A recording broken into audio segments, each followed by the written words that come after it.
Welcome to another episode of the T Corner. I'm your host, Mr. CEO Spoken King, and like I always, hope y'all living your dreams. And yes, it ain't the background that y'all normally see me have and stuff. My hair is all over the place. Been taking care of a whole lot of stuff, but you know what? God is great. God is good. So you know what? This is what we're gonna do. We're gonna go ahead, go on with the flow, because life don't stop for nobody. You feel me? So today, I have a special guest here. I have a poet, y'all, and she's gonna bless the mic later on. She's gonna bless the mic later on. But we're gonna find out some stuff about her, like what got her into poetry. Y'all know how I am with poets. This may be an hour long, but hey, that's what happens when you in love with with what you do. When you find others that do what you do, it's that kind of vibe. So with with no further ado, here is Miss Meech right here on the T Corner. Hey, welcome. Hi, good afternoon. Good afternoon. Thank you for having me. Hey, I'm glad that you here. So tell me, what got you started in like doing poetry? Mhm. Um, so I wrote my first poem, or intentionally wrote my first poem back in Mhm, 2014.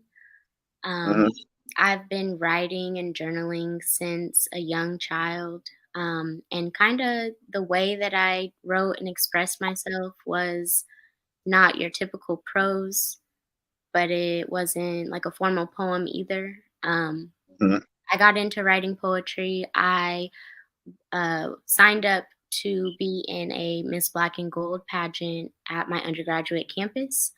mhm. And for the talent portion, I was reflecting and thinking on what my talents were and what I was going to do for that act. So I thought, and I was like, let me just write a poem. So I wrote a poem, and that was the first like official poem that I wrote. Unfortunately, I didn't get to perform because they had canceled the pageant. But from Mhm. there, I just kind of expanding and continued writing and challenging myself to write all kind of forms and styles of poems. Mm. Yes, indeed. Yes, indeed. So, so it's just so many questions I like to always ask poets and stuff. And one of them is um your style of writing.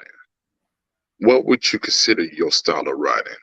Cause my style of writing, when I write, I tell people it's it's reality.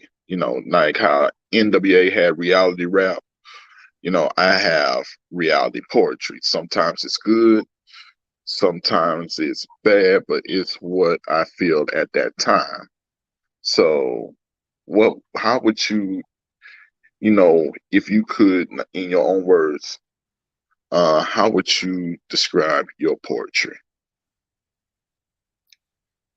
I would describe my poetry as electrifying, as Hmm.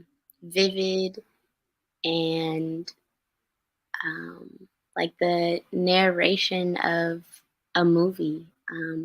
A lot of my poems are very. Um, I try to bring out imagery and try to not only bring Hmm. out feeling that the reader may have, but also get them to paint a picture of what I'm explaining or what I'm talking about. Oh yeah, I love that. Mhm. Oh yeah, I love that because that's another thing that comes with poetry is if you are able to take your pen and be able to create something where you can connect with the audience, and without them even seeing it, they could actually vividly see the picture in their mind. That's a whole form of artistry that many people actually understand comes with poetry. Like you have your visual painters and stuff like that. You know, your Van Goghs, your Picassos and stuff like that. I'm just naming out the big dogs. I'm hey, there's some excellent people out there that's painted recently where I wish that they would be next to, those guys. But hey, with a poet, if you could paint a picture or a painting inside of their mind, you got the audience. You already got them. They here on the journey, on the ride with you, and that's awesome to hear. That's awesome to hear. So, I heard something that you said earlier that you used to journal and stuff like that. Was your journals like pleasant, inspirational, or was your journals like how mine was like, yo, God bless it. Let's put some holy water on it. Push it to the side. It some flames might come out of it, you know, Mhm. But it was my way of releasing. And I used to tell people, don't read my journals if you don't want to have your feelings hurt. I love you. Yeah, so in my earlier years, my journals were very much my inner thoughts, my inner feelings, and I used journaling as a form of coping with the things that I was going through, the different emotions that I was feeling. Yeah, Um, and so they were not uplifting and motivational. There was more of like word vomit and I need to get this gotcha. out. Yeah, it wasn't until like recently I started using my journals to write affirmations to be more positive. And although I'm writing about how I feel in a certain situation, I'm always recognizing like that light at the tunnel and Mhm. recognizing um, the growth that I have either experienced with feeling this way or feeling this way before. Um, Yeah. so yeah, it's definitely been like a shift in the way that I write. Yo, that's awesome. That's awesome because I know exactly what you're talking about because I've been there, and when you first do that initial shift in your journal writing, you like when you started writing affirmations upon your life like this, you know what? It may look like this right now, but just keywords like but or you know other words that might do a 180 to what you're saying, give you that room for that 180 to, say more positive, uplifting things. That's what I had to learn in life and stuff. Like, don't just leave your journal with a whole bunch of vomit and, a whole bunch of words where, people would think, hey, we need to give him some holy water. No. You want to end it off like how she said, with affirmation, with like uplifting for yourself. Because I've like when I was going through my struggles and stuff recently, it was like my old journal entries where I ended it off with affirmation, that actually started bringing me back. You know what I'm saying? So it was not, you don't know what you might be writing for, So I love hearing people that talk about they write affirmation upon their lives because our words hold power. They really do. And when you actually get to that level in life to actually understand that, oh, you become like almost the most powerful person in the world because you actually know the true meaning of life and how much words carry and stuff. So salute to you on that one. Thank So you. yes, indeed. Yes, indeed. So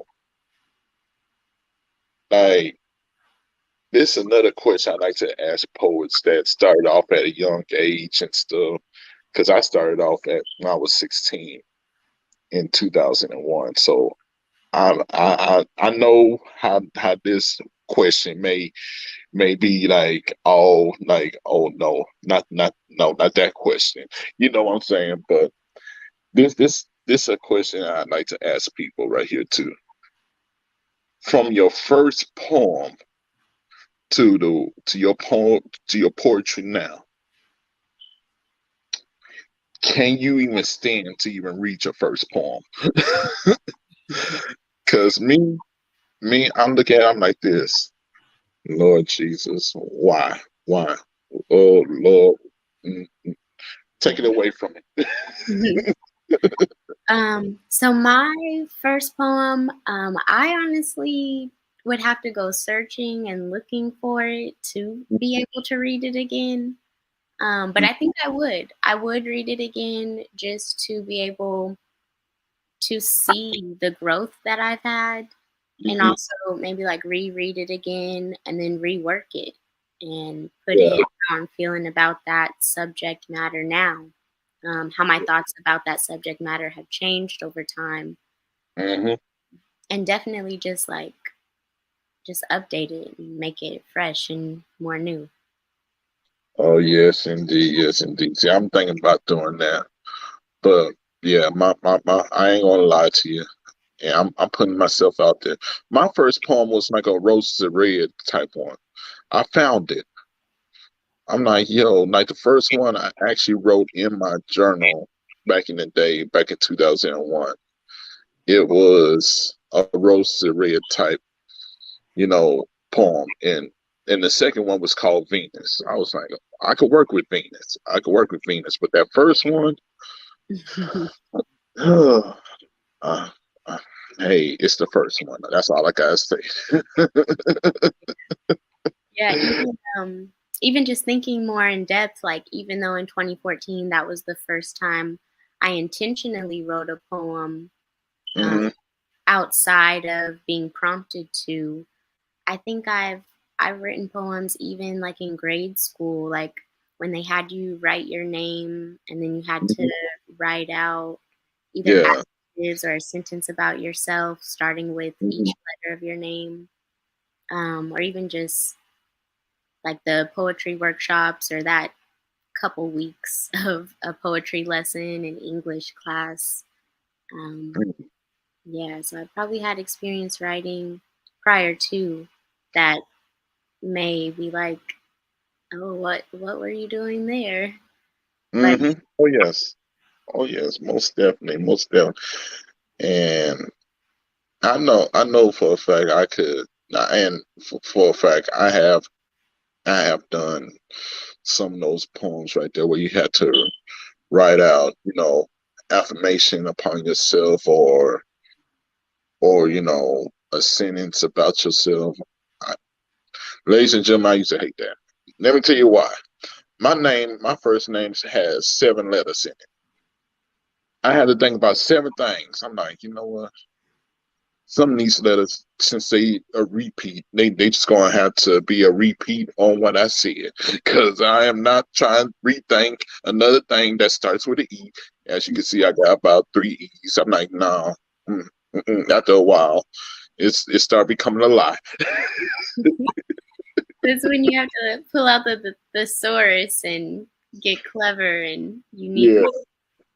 Yeah, see, I wasn't that clever back when I was a kid. I was like this. I want to go outside. So 7 things about myself. I got 3 E's in my name. Okay, eventful, eventful, eventful. There you go. Take it. So yes, indeed, yes, indeed. Oh man, I used to, but now I did like Dr. Seuss. Now that's what actually got me as a kid wanting to get more into poetry and stuff. It was something about the way he wrote and stuff that it's like sometimes it was. I mean, when I was a kid, to like sit down and write here and there. Can never find some of them writings, but I can find the ones that I did back in 2021 when I was 16. I'm like this, Lord. Mm, no, we ain't gonna air this one out. We're gonna do a remake first. So yes, indeed, yes, indeed. So, ladies and gentlemen, it's about that time where we gonna wait. Hold on. Is there something else you might want to talk about, like a book that you have out? Yes. Yeah. Let's go ahead and get to that before we get to the to the poetry corner. Cause yeah, I was about to cue it up and stuff. I said, wait, hold on. She got a book out. Let's talk about that. Okay.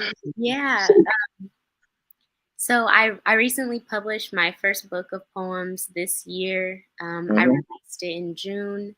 It's titled "Listen to Me: A Collection of Poetry and Prose." mhm. Um, and this is it right here. Oh, We'll zoom and in. that's awesome. That's awesome. So where can they go purchase it at? So as of right now, I'm still failing forward, learning all the things, and getting my own website developed. But right now, it's available on Amazon.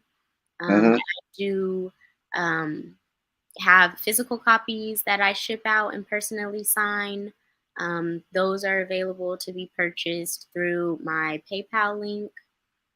Hmm. Um, and yeah, I'm also in the process of getting it put on certain bookshelves in bookstores. Um, Hmm. just working through the legal matters and whatnot. Um, but yeah, Okay, all right. Oh, yay.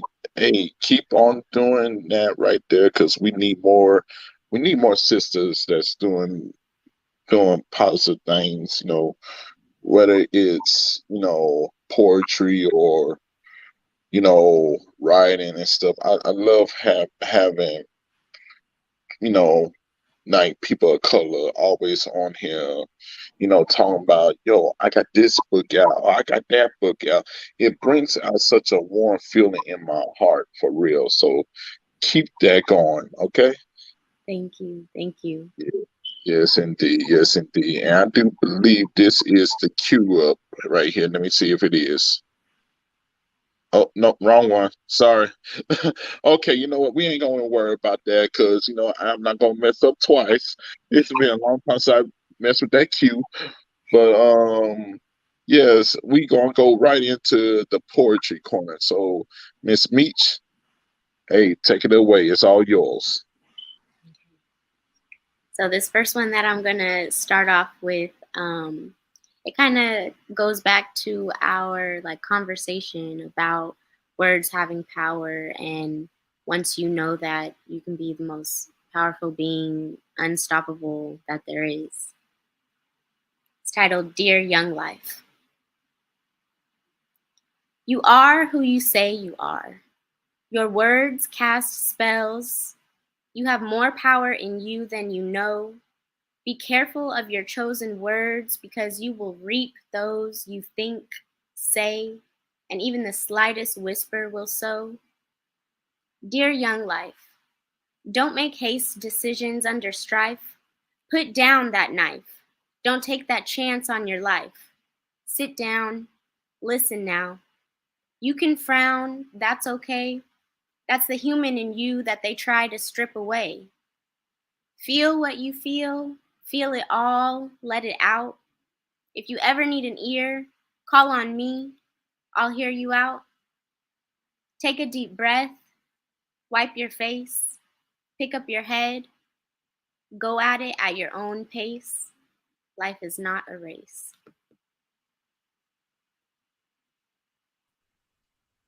Yo, that was beautiful. Thank you. So so where were you at mentally when you wrote that? Because that was beautiful. I just gotta admit that. Thank you. Um, when I wrote this poem, I had already had the idea and themes for my book outlined. Hmm. There are 7 sections. The overall book is an ode to those living with blocked and unaligned throat chakras.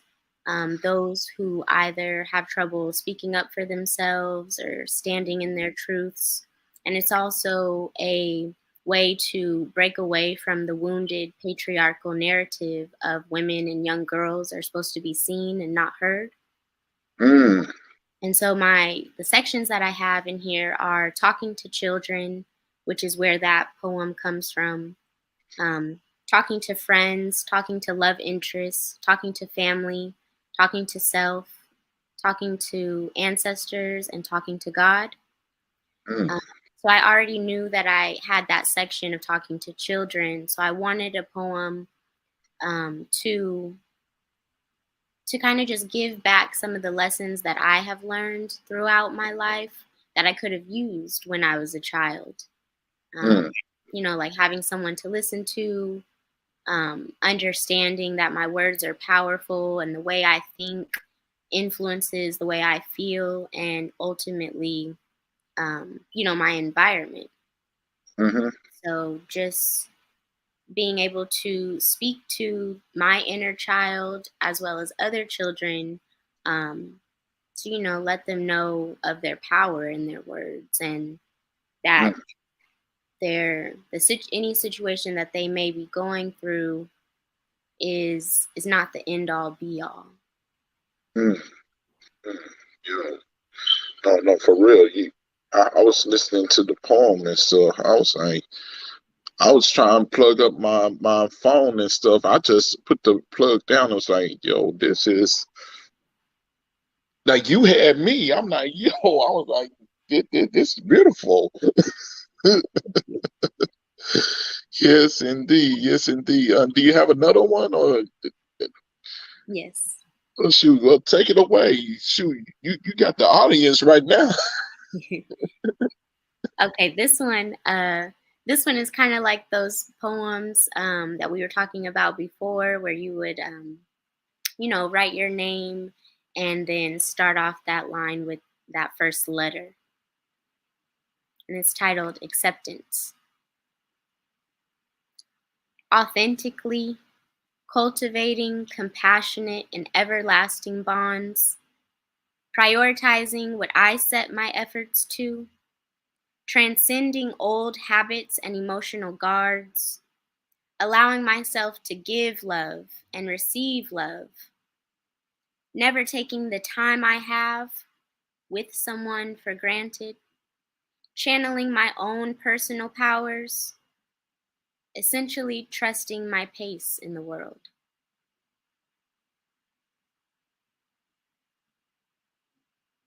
And then to piggyback off of that, I did write a poem in this section talking to self, and I titled it Demitra, which is my first name.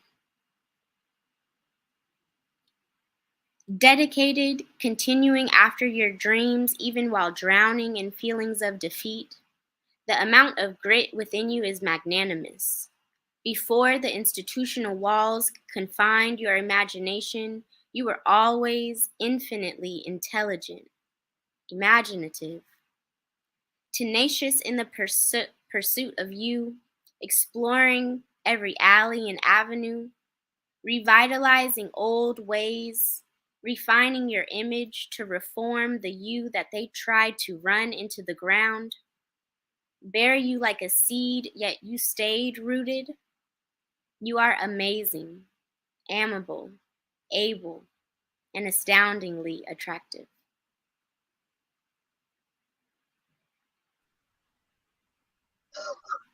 Both of them was beautiful. Both of them was beautiful. So, let's break down the first one. What was the message that you was getting out there to the reader? Mhm.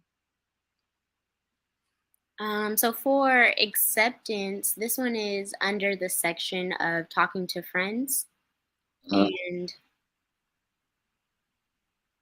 with this one, I think I was just really um, thinking about my own growth and ways that um, ways that I had not acted on or embodied before. Um, and also with friendship, I believe, uh, cultivating friendship, developing new friendships is different in your adult years than it is while you're a child. So authentically cultivating compassionate and everlasting bonds, this needs to be an intentional act, needs to be authentic because you are who you are, and why why would you want to put on a face to make friends and to be liked, yet this is not who you are? So Mm-hmm.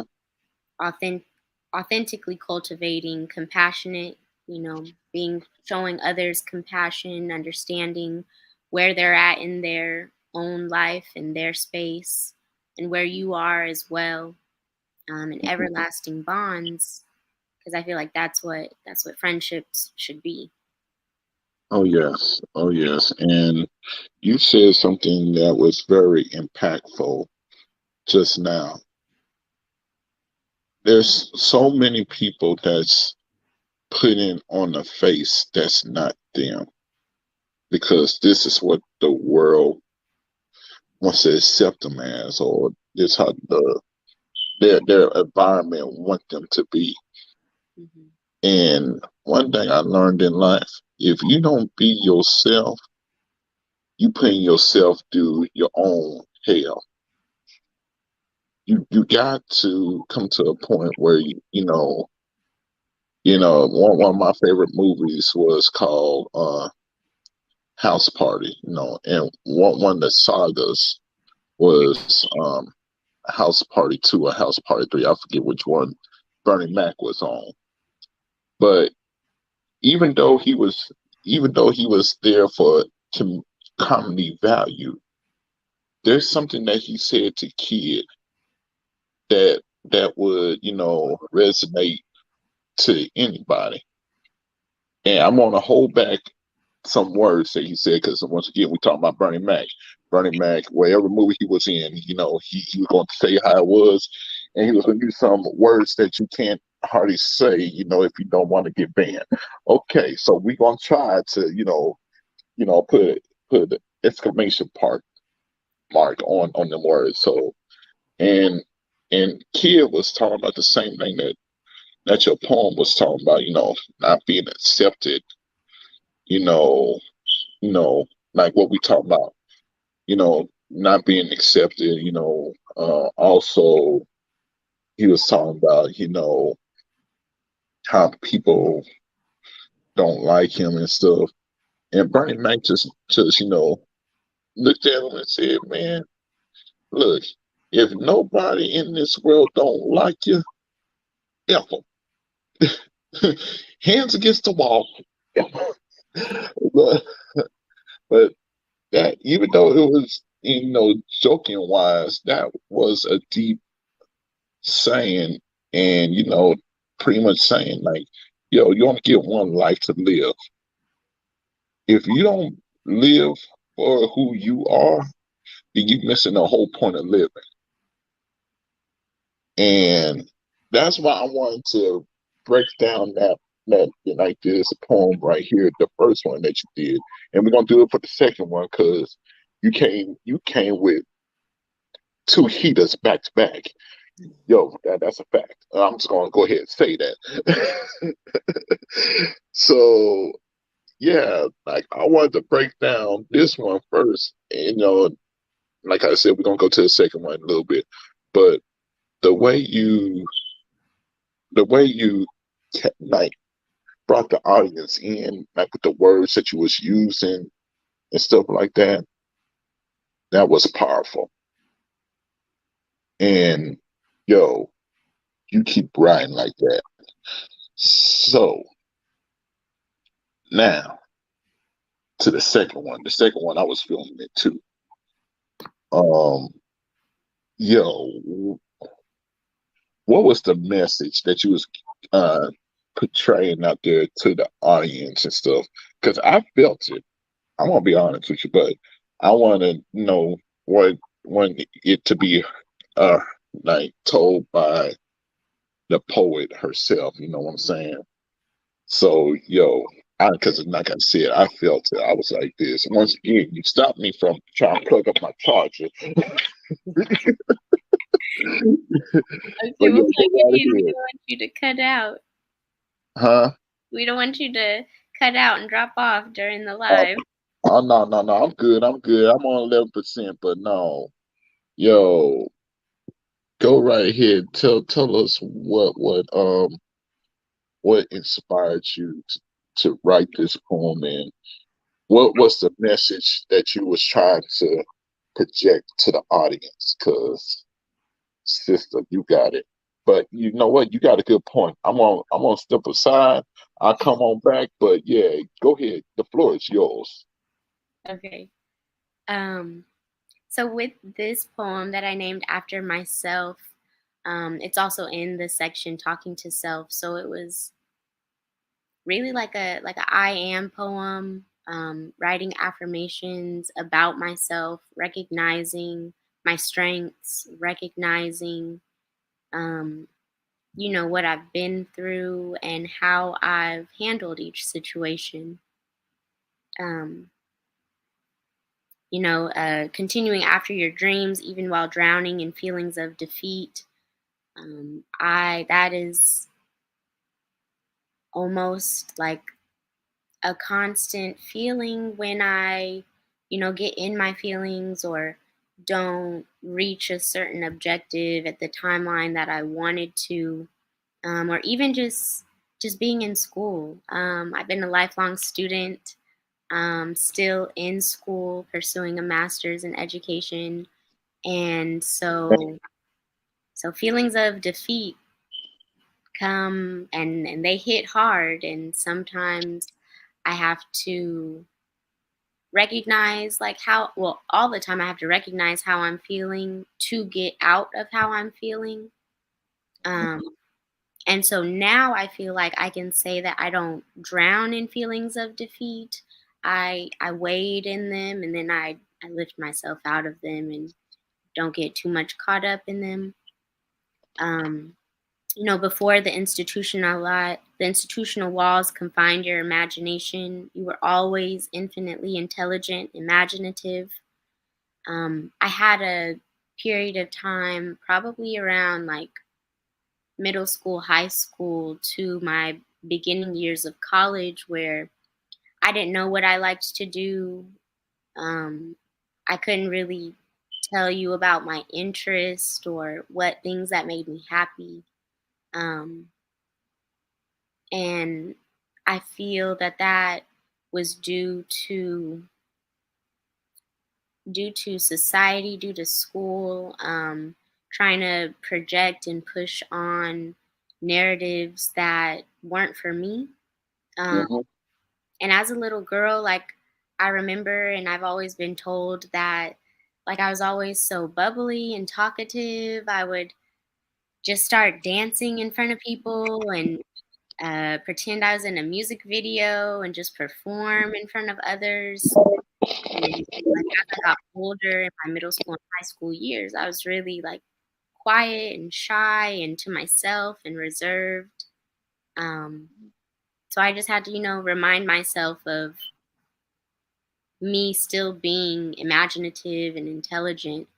And I've definitely been able to like um, find, who I am, find out my interests, find out things that make me happy, things I like to do. So yeah, overall, it was just a love letter to myself. Mm. Amen. Amen. And first of all, that was beautiful. Secondly, sister, never ever in your lifetime conform to what the world wants, because the world 99% of the time is wrong. And I had to learn that, From like the same way when I got into college, that's when I started to, what's the word? Like really show my abilities, because no, they give you that test, like, so what you good at?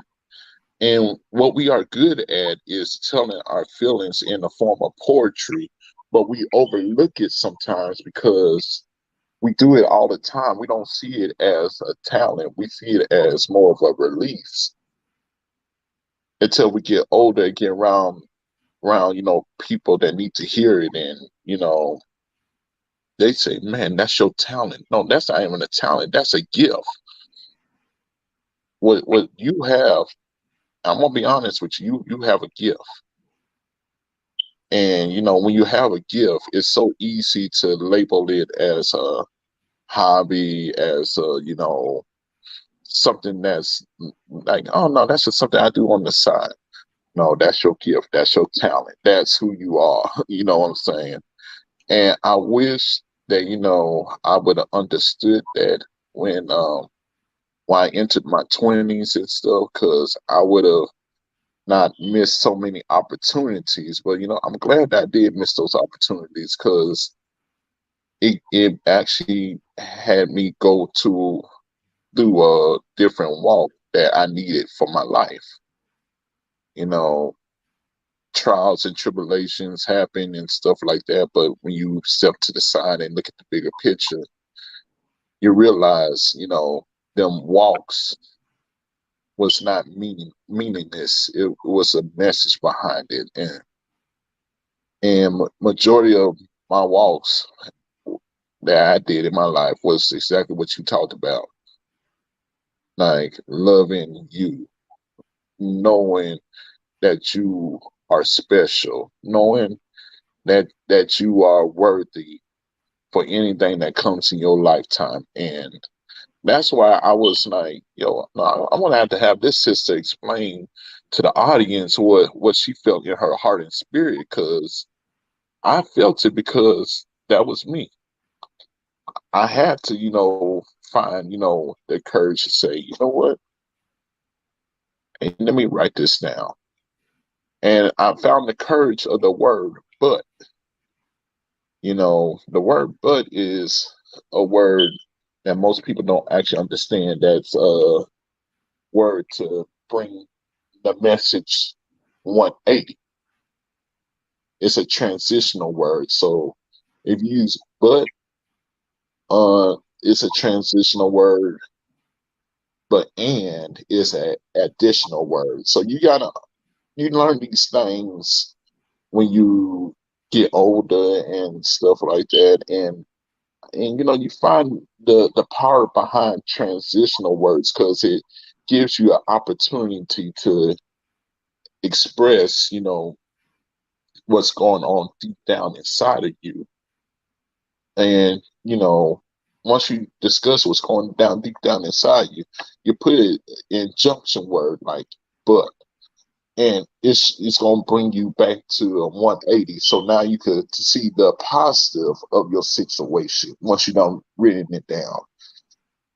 And both times, like all your poems that you said today, like I said, you have touched my soul and my spirit, and that's an awesome feeling when I'm talking with another poet, and you are able to touch my heart and my spirit, because now you have me thinking about like my first poem, like how you said, hey, why won't you just do a remake about it? Like, and, that never did cross my mind until today. I'm like, yo, with my skills the way it is now, I think that would be a different kind of poem now. So, keep that light that you have inside you, and don't let nobody dim it away. That's my number one thing I want to project to you. Thank You you. have a light, and some people call it the salt of the earth. No, I'm just gonna call it the light, because right now the world is in a very dark place, and they need people of the light to be able to say, hey, wake up, you know, here, get up in the night. Come on, come on. And you know, the way you write, you're gonna be doing that, sister, for real. So, hey, many blessings on your book.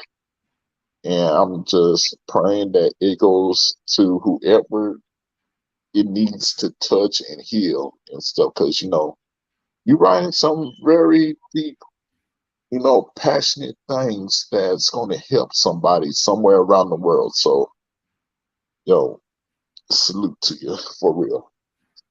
Thank you. Thank you. I appreciate that, and I definitely received that. Yeah, indeed, yes, indeed. So now we are at the part of the show called the credentials.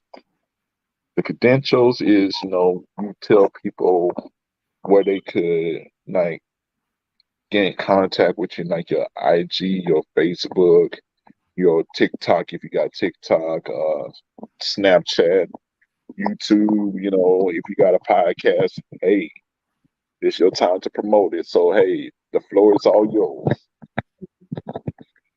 So I am able to be, if you'd like to keep up with my artwork, keep up with all of my creative and business and personal endeavors, I am on Facebook at Demitra Lucas, and then I am on Instagram at underscore I'm Meech.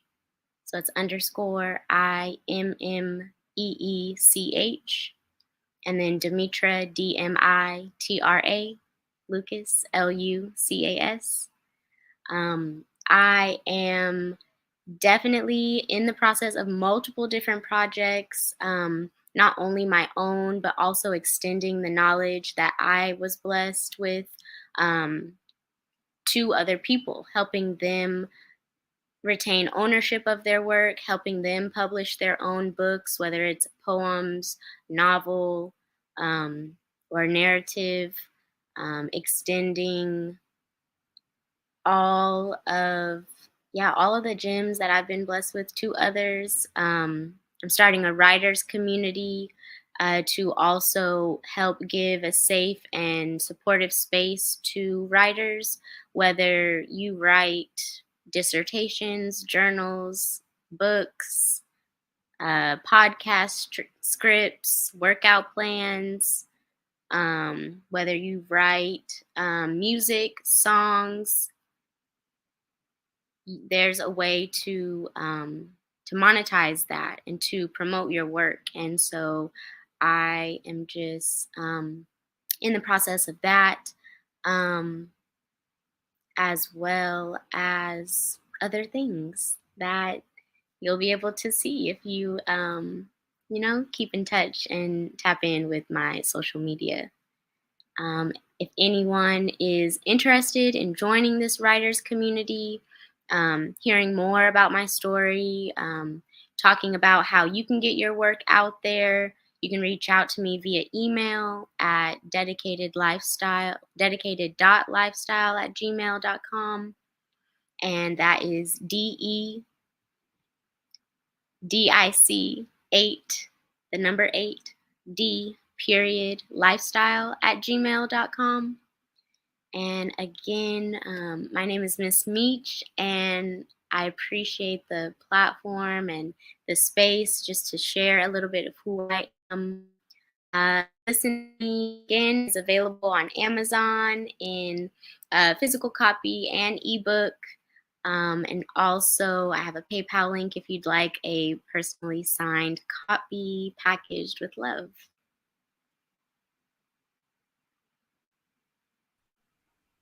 Okay. See, you didn't tell me about the Writers Club. Yeah, yeah, yeah. I'm coming. Yeah, hey, look, I'm signing up. I'm gonna be honest with you. I love people that do writers clubs. Yeah. Mm, mm-hmm.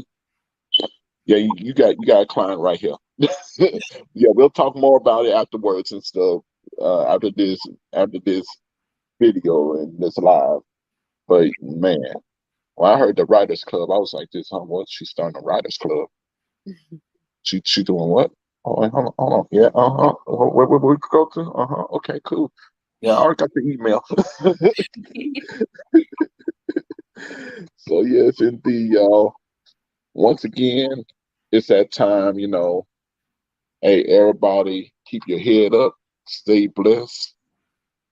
Peace and blessings to you all. And until next time, this is Terence Da Spoken King signing out. One love, one dream. We out.